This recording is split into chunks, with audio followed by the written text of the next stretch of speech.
Good morning বন্ধুরা, তোমরা সকলে কেমন আছো? আশা করি সকলেই ভালো আছো। হ্যাঁ, আমি ভালো আছি, কিন্তু যা গরম পড়েছে এই গরমে আর কেউ ভালো থাকবে না, এটাই বড় কথা। আজকে আমার ছোটো পুত্র উঠে গেছে, সে আমার দিকে দেখছে। আমি মানে কী বলবো, সকালবেলায় ব্লগ শুরু করেছি ফোন নিয়ে, তো সেই জন্য সে আমার দিকে দেখছে মুট করে। এখন বাজছে 7:30, চা খাচ্ছি একদম। তারপর মানে কোনো কাজ হয়নি, এমনি কাজগুলো সব পড়েই আছে। চা খাচ্ছি। চাটা খেয়ে তারপরে ভাবছি একবারে কাজে হাত দেবো। চলো, সকালবেলায় তোমাদেরকে সাথে একটু গুড মর্নিং না বললে হয়, ওই জন্য গুড মর্নিংটা বলে ফেললাম আগেই। তারপরে সারাদিনের বাকি কাজ এবার তোমাদের সাথে শেয়ার করতে থাকবো। তো চাটা খাওয়ার পরে একদম বাসি বাসনগুলো, মানে রাত্রে যে খাওয়া হয়েছিল সেগুলো রাত্রেবেলা ধুয়েছিলাম না। আমি ভাবলাম একবারে সকালে ধুয়ে নিই, মানে চায়ের বাসনগুলোও পড়লো, তার সাথে একবারে সব বাসনগুলো ধুয়ে নিই, সেটাই চিন্তা করলাম। আর হ্যাঁ, ঘুম থেকে উঠেই আগে আমি মানে যেগুলো কাজ চোকারে জল দেওয়া, বাইরে ঝাঁটানো, তুলসী মঞ্চ ধোয়া, এগুলো আমি সেরে নিয়েছিলাম, কারণ সেগুলো প্রথমেই করেছি বলে আর শ্যুট করা হয়নি। যাই হোক, তো তারপর আমি বাসন ধোয়ার পর তো ওইটা নিয়মের, মানে কি বলবো, বেসিনটা যদি না মেজে নিই তো ভীষণভাবে একটা চিটচিটে ভাব চলে আসে। তো সেই কারণে আমি দুবেলায় যখনই বাসন ধুই না, কী বলো তো, বেসিনটা একটু ঘষে দিই, ওই দিয়েই পরিষ্কার করে নিই, তাহলে একাতে পরিষ্কার হয়ে গেল। তো চলো, এরপরে আমি ভাবলাম যে বিছানাগুলো তুলি, কারণ বাসি বিছানাগুলো পড়ে রয়েছে। আর বাসি বিছানা পড়ে থাকলে দেখবে ঘরটা কীরকমই একটা, মানে পরিবেশটা যেন অস্বস্তিকর হয়ে থাকে। আর এখানে আজকে আমার মানে বড় ছেলে শুয়েছিল, দু ভাইয়ে শুয়ে, কিন্তু কী বলতো, ওই যে দুজনের ঠান্ডা লেগেছে, সেই কারণে আমার ছোটো ছেলে একটু মানে রাত্রেবেলায় অসুবিধা হয় ওই জন্য জেগে যায়। তো সেই জন্য মা বলছে আমাকে তো ভোরে উঠে যেতে হবে সকালে, চলো আমাকে মা আজকে আলাদা বিছানায় করে দাও। তো আমি সেই জন্যই তাকে আজকে আলাদা বিছানা করে দিয়েছিলাম। আর ও সকালে উঠে চলে গেল, কারণ মনটা সেই জন্য আজকে ভীষণভাবেই খারাপ লাগছে, কদিন ছিল। যাই হোক, চলো। আর এই যে আমার ছোটো ছেলেকে দেখো, সে দেখো আমাকে কাছে পেয়ে কীরকম করছে, নাইটি ধরে টানাটানি করে শুরু করছে। কখনো নাইটি ধরে টানছে, গায়ের মধ্যে ঠেস দিচ্ছে, ও একটু এরকমই, মানে আমার সাথে একটু বেশি ল্যাউডা। চলো, ছোটো ছেলে যতই বড় হোক মায়ের কাছে ছোটোই, এটাই বড় কথা। আর নিচের বিছানাটা তোলার পরে ভাবলাম যে খাটটা পরিষ্কার করে দিই, কারণ খাটে যদি বিছানা পড়ে থাকে সেটা আরোই ভালো লাগে না, মানে ঘরের মধ্যে যেন মনে হয় সব কিছু বাসি পড়ে রয়েছে। হ্যাঁ, বাসি আছে, আমিও মানছি, ঘর দুয়ার এখনও ঠিকমতো পরিষ্কার করে তুলতে পারছি না। তো আর কী বলো তো, ঘরে যেহেতু ছিলাম না, তার জন্য এতটা ঝুল হয়েছে চারদিকে, মানে বলার নেই, প্রত্যেকটা জায়গায় ধুলো আর তার সাথে ঝুল। প্রথম দিন তো ঘরের মধ্যে যখন এসে ঢুকলাম, মানে ধুলোতে পুরো পাগুলো মানে কালো হয়ে যাচ্ছে, রাস্তার ধুলো, লাল ধুলো, কালো ধুলো ভর্তি হয়ে আছে। তো এটাই ব্যাপার। তো আমি ভাবলাম যে ঘরগুলো এসে প্রথমেই ঝাড় দিয়েছিলাম, তো বিছানাগুলো দেখো পরিষ্কার করে দিলাম। আর এই যে বালিশটার ওয়ালটা কিনেছিলাম, সেই চৈত্র সেলের সময় কিনলাম না, দেখো বালিশটা যেহেতু আমার লম্বা, বালিশটা যখন বানানো হয়েছিল, হ্যাঁ একটু লম্বাই বানানো হয়েছিল, কিন্তু এই বালিশের ওয়ালটা যে কিনেছি একদম হয়নি, মানে অর্ধেকটা বেরিয়ে রয়ে যাচ্ছে। সেই কারণে আমি ওইটাকে অর্ধেকটা, মানে ওই পুরোনো বালিশের কভারটা লাগিয়ে রেখেছি।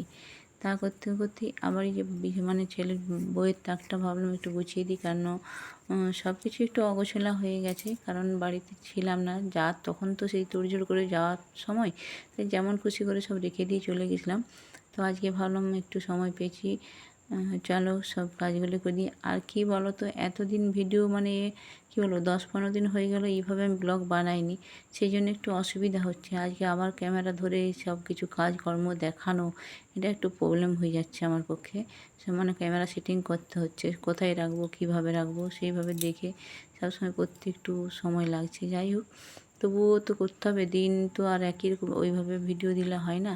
আমরা যেহেতু ডেলি ব্লগ, আমাদের ওইভাবেই সব কিছুই আমাদের দেখাতে হবে বাড়িতে, তো আমরা কী করছি না করছি। চলো, আর এই যে ঘরের ঝুলগুলো ঝেড়ে নিচ্ছি, আর জানলাগুলো তো বলার নেই, মানে এতটাই ধুলো হয়েছে যে মানে বলার নেই, প্রত্যেকটা জায়গায় মারাত্মকভাবে ধুলো হয়েছে। আজকে সব কিছু না একসাথে করে উঠতে পারছি না, গরমের জন্যই হয়তো। যাই হোক, মানে অত্যধিক পরিশ্রম করলে পরে শরীরটা খুব দুর্বল হয়ে যাচ্ছে, হতে পারে বয়সের সাথেও হচ্ছে বা গরমে হচ্ছে, যাই হোক যে কোনো একটা প্রবলেম আছে।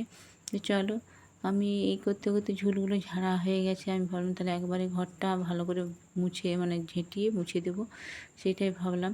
তো চলো, কী বলবো, আর আমার ছেলে তো সমানে দেখছো বইয়ের ব্যাগ নিয়ে কখনো এই ঘর আর ওই ঘরে ঘুরে বেড়াচ্ছে। পড়াশোনা সত্যি কথা বলতে হ্যাঁ ঠিকমতো হচ্ছে না, কারণ কেউই আমরা ওকে ঠিকমতো লক্ষ্য করতে পারছি না। এখন ঘুরে আসার পরে প্রচণ্ডভাবে কাজের চাপের জন্য ওর দিকে লক্ষ্য করা হচ্ছে না, এটাই ব্যাপার। তো পড়াশোনাটা ওর একটু ডিস্টার্বই হচ্ছে জানি।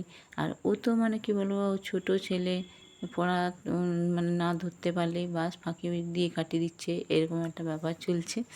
তো চলো যাই হোক, এখন কাজগুলো সেরে নিই, তারপরে দেখি ওকে কখন মানে কিভাবে পড়াশুনো মন দিকে মানে ওর মনটা চঞ্চল হয়ে গেছে। এতদিন যেহেতু পড়াশুনো করেনি, মামা বাড়ি, তারপর পুরী ঘুরতে যাওয়া, এই করে বেশ অনেক দিন ধরে কেটে গেছে।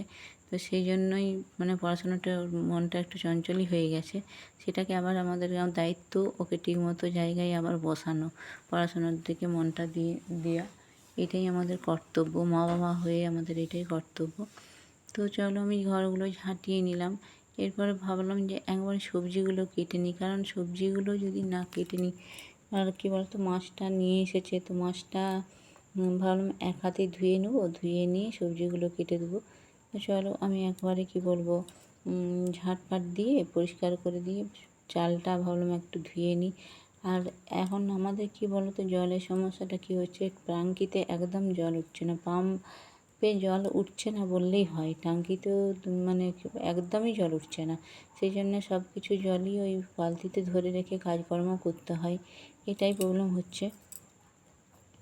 যে আমি এই করতে করতে ভাতটা বসিয়ে দিলাম, কারণ ভাতটা একবারেই দুবেলার করে নিচ্ছি। আর তোমরা তো জানো আমার কুকারেই ভাত হয়, তো সেই জন্য আমি দুবেলার ভাতটা একবার করে নিচ্ছি। মাছটা একবার ধুয়ে রেখে দিই, কারণ মাছটা যদি এই সময় না ধুয়ে নিই কী হয় বলো তো, তোমার মাছটা পুরো মানে একটু নরম হয়ে যায়, অত্যাধিক গরম পড়ে গেছে তো সেই জন্য মাছটা নরম হয়ে যায়, আরে ব্যাপার। আর এই যে ঝিঙেগুলো কাটছি, ঝিঙেগুলো পরশুদিন নিয়ে এনেছিলাম দেখো, তো ঝিঙেগুলো মানে সেই কীরকম একটা চঁচ ভাব চলে এসেছে। আমি ভাবলাম ঝিঙে পোস্ত করবো, কিন্তু ঝিঙে পোস্ত করা যাবে না, কেটে ফেলে দিলাম সেইগুলোকে। একটা ঝিঙা ভালো বেরিয়েছে, তো সেইটা থেকে আলু দিয়ে মাছ দিয়ে ঝিঙেটা দিয়ে একটু ঝোল বানিয়ে দেবো টমেটো দিয়ে। আর পটল আছে, পটলগুলো ভেজে দেবো, এটাই আজকের মেনু করবো। আর গরমে অত্যাধিক রান্না করতে ইচ্ছে করছে না। আর চাটনি তো কড়াই আছে, রাত্রে এসে কালকে আমি আচার করেছিলাম, সেই আচার কড়াই রয়েছে, তাহলে চাটনির কোনো সমস্যা নেই এখন। বাকি অত্যাধিক রান্না মানে করতেও সত্যি কথা খারাপ, মানে গরমেতে আর খেতেও ভালো লাগে না। আর হচ্ছে কি বলবো, আমাদের চিন্তা ভাবনা করেই একটু রান্না করতে হয়, কেন অনেক কিছু রান্না করতে গেলে একটু সমস্যা হয়। যাই হোক, সব দিকেই মানে খরচ বাঁচিয়ে আমাদেরকে চলতে হয়, মানে আমরা মধ্যবিত্ত বাড়ির বলেই আমাদেরকে এত কিছু চিন্তা করে সংসারটা চালাতে হয় সব দিকটায়। তো চলো পটলগুলো আমি নুন হলুদ মাখিয়ে রেখে দিলাম, মাছটা তো নুন হলুদ মাখিয়ে রেখেছি। তো ভাবলাম ঘরটা একটু মুছে নিই, তারপরেই একদম বাকি কাজ করব, রান্নাটা বাকিটা চাপাবো। তো ঘরটা মানে সব ঘরগুলো না মোছা হয়নি। কী বলবো, ওই তো বললাম যে আমার ক্যামেরা সেটিং করে এখন মানে ভিডিও করতে ভীষণভাবে একটু প্রবলেম হচ্ছে, কারণ যে অনেক দিন বাদেই করছি, তো সেই জন্য একটাই ক্যামেরা সেটিং করলাম, আর বাকিগুলো ঝাটঝাট করে নিজের মতো করে মানে কাজটা করে নিলাম। যখন ফোনটা সেটিং করতেছি অনেকটাই দেরি সময় লাগছে, তো সেই জন্য আমি আর সেটিং করলাম না, বাকি কাজগুলো মানে অফ ক্যামেরাতেই বাকি সেরে ফেলেছি। চলো তোমাদের আজ সেটা দেখাতে পারলাম না। আর বাকি আমি কি বলবো, এরপরেই আমি মানে রান্নাটা বলতে তো ভাতটা চাপিয়েছি, ঘরটা পরিষ্কার করে একদম ফ্রেশ হয়ে চলে এলাম রান্না করতে। তো রান্না টা ইয়ে কী বলো তো, মাছের ঝোলটা যখন মাছটা ভাজাভাজি করলাম, ঝোল করলাম, তখন আমার ভাইয়ের বউ ফোন করেছিল, সেই জন্য আর ওটা শ্যুট করতে পারিনি, তোমাদেরকে সেটা দেখানি। যাই হোক, ওটা হয়ে গেছে, তারপরেই একদম পটল ভাজা বানালাম। এরপর খাওয়া দাওয়া কমপ্লিট করে একদম একটু শুয়ে পড়েছিলাম ছেলেকে নিয়ে। তারপরে বিকেলবেলায় এই যে দেখতেই পাচ্ছ ঘুম থেকে উঠে একটু বিছানাটা ক্লিন করে নিচ্ছি, কারণ বিছানাটা পরিষ্কার করে রাখলে রাত্রেবেলায় আর অত সমস্যা হয় না, এটাই ব্যাপার। চলো তারপর ও ঝাঁটপাট দিয়ে পরিষ্কার করে দেওয়ার পরে একটু সন্ধে দিতে হবে, সন্ধে হয়ে যাবে, সন্ধে হয়েই এসছে প্রায়। তো আমি এই জন্য ভাবলাম যে মানে একটু ঘরগুলো আগে ঝাঁটিয়ে নিই, আর মানে ঘরের মধ্যে নোংরা পড়ে থাকলে না সন্ধ্যের সময়টা ভালো লাগে না। আমরা কী বলবো, বাঙালি ঘরে বধূ তো। তো হ্যাঁ বন্ধুরা, তোমরা যে যেখান থেকে আমার ব্লগটা দেখছো তোমাদেরকে মানে অনেক ধন্যবাদ। তোমরা লাইক কমেন্ট শেয়ার করো প্রত্যেকে। আর নতুন বন্ধুদের বলবো সাবস্ক্রাইব করতে ভুলো না। প্রত্যেকে আমার পাশে থেকো, আমিও তোমাদের পাশে আছি। আজ আমার ইউটিউব পরিবারে প্রায় 90 জন মেম্বার হয়েছে। তো হ্যাঁ, আমার সবাইকে ধন্যবাদ দিচ্ছি। কিন্তু আজ যদি আমার পরিবারের সমস্ত যতজন জয়েন করেছিল সবাই যদি থাকতো, তাহলে হয়তো প্রায় এই 150-র কাছাকাছি হয়ে যেত। কিন্তু কি বলো তো, আমার ভাগ্য আমার সহায় হচ্ছে না, এটাই ব্যাপার। তার জন্য আমার পরিবারের মেম্বার কিছু কমে যাচ্ছে। যাই হোক, কেন কমছে আমি জানি না, এটা আমার দুর্ভাগ্য বলতে পারো, ভাগ্য দুর্ভাগ্য। তো চলো, আজকে আমি বোতলগুলো তো ভরে নিচ্ছি, দিয়ে যে গামলার মধ্যে জল দিয়ে রেখেছি ওর মধ্যে আমি বোতলগুলো রেখে দিচ্ছি, কারণ আমাদের ফ্রিজ নেই। এটা একটা ব্যাপার, জলের মধ্যে থাকলে বোতলগুলো একটু জলটা ঠান্ডা থাকে। আর তা করতে করতে চলো, তোমাদের দাদা বললো চা বানাতে, আমি চাটা বানিয়ে দিয়ে দিলাম। আর হ্যাঁ বন্ধুরা, আজকের ব্লগ আমি এখানেই শেষ করছি। তোমরা সকলে সুস্থ থেকো, ভালো থেকো। কাল নতুন ব্লগ নিয়ে তোমাদের সামনে আবার আসবো আমি, পম্পা। চলো চলো, গরমে প্রত্যেকেই সুস্থ থেকো আর সাবধানে থেকো। আমিও সাবধানে থাকবো অবশ্যই। সকলে অনেক অনেক ভালোবাসা নিও। চলো, আজকের ব্লগ এখানে শেষ করলাম। শুভ সন্ধ্যা, গুড নাইট।